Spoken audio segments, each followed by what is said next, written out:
Good evening, everyone. I'm just going to walk you through a brief presentation what government deficits and debt mean to you. Now, this is only one opinion on debt and deficits. You're more than welcome to go out to government sites, go out to banks and different people to get a different perspective what government debt and deficits mean. Here's a little bit briefly about me. I'm a professional accountant by trade, but I get heavily involved with trying to get information out so people can make informed decisions, and this is the goal of this presentation. So I'll walk you through what a deficit is, I'll walk you through what government debt is, and then I'll basically talk about how it impacts you.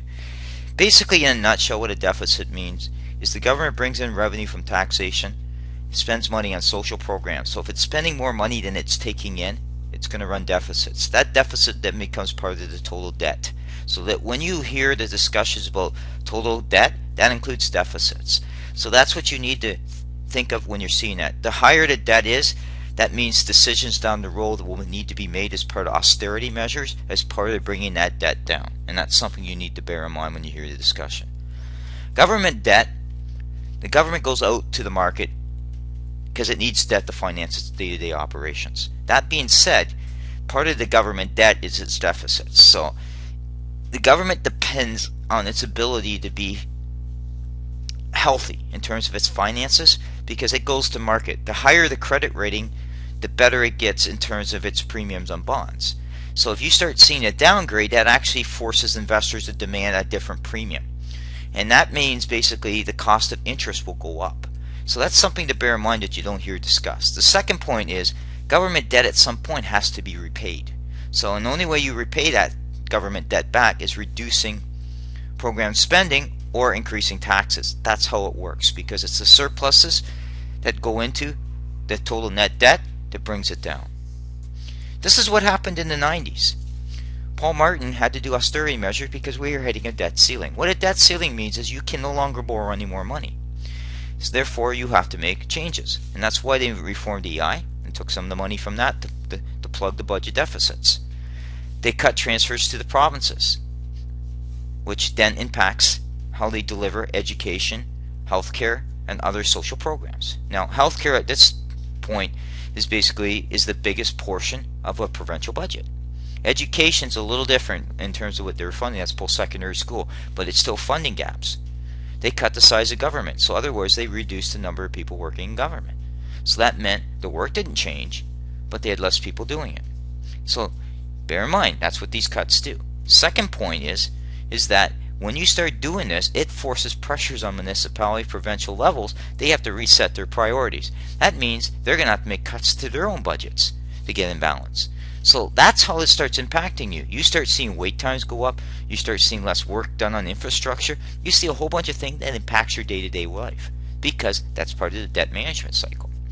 And the other key word is today's deficit and debt are tomorrow's taxes.